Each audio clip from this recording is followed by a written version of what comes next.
Hello everybody, I'm Max Black with the Sledge Party, and today we're going to have a little chat about housing. The big one for our generation, and the reason we are called the Smash Avocado Party. Okay, so for those who don't know the story, there's this guy a few months back, probably about a year now actually, and he's saying the reason young people can't afford housing is because they're buying too much smashed avocado on toast and too much frivolities and things like that. And we're like, no, motherfucker, the reason we can't afford a house is because we basically have unchecked greed and corruption in our country. And so for right now, we break down what the problem actually is and how we intend to solve it, because it's not that hard, actually. Okay, the reason it's gone so up is because there is no real regulation on housing.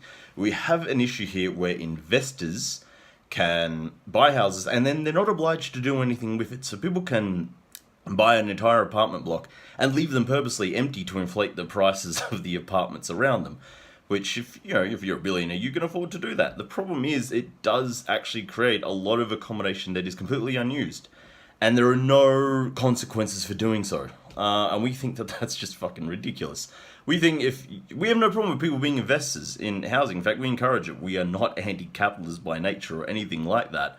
But we believe that it has to be a fair system. It has to be ethical. Like, these people will say, like, well, we can do what we want. It's the free market and it's competition and, that's our right. Well, no, motherfucker, like, war is a competition. It doesn't make it right. So you can buy as many houses as you want, but you are obliged to make sure those houses are available for people to rent. This is not negotiable. Like, we have to do this. And the other issue is, of course, that all of the tax benefits in our country favour the rich.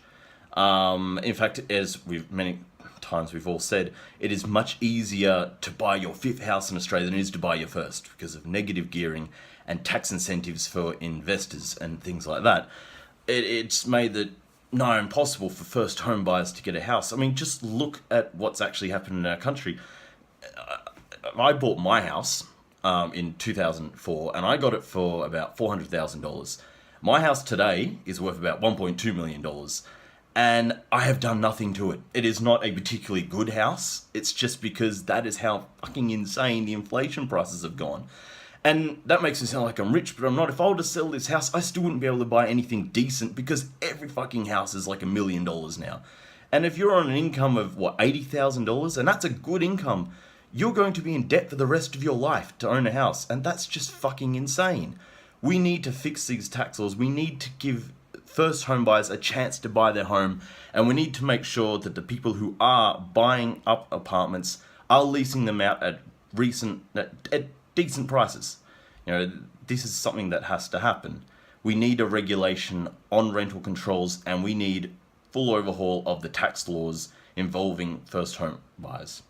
It's really that simple. This is something we're going to go into a lot more detail in our website coming up soon. We're going to talk about all of our policies. Please keep following us on Facebook, and we will be unveiling all of that soon, including all the evidence that has made us come to this conclusion. Keep following us, and if you haven't checked out our GoFundMe page, please do so, and don't forget to invite a friend to come and like this page. We're going to be doing a lot more discussions like these soon, and we're going to fix this fucking country. I'm Max Black. Thank you for listening.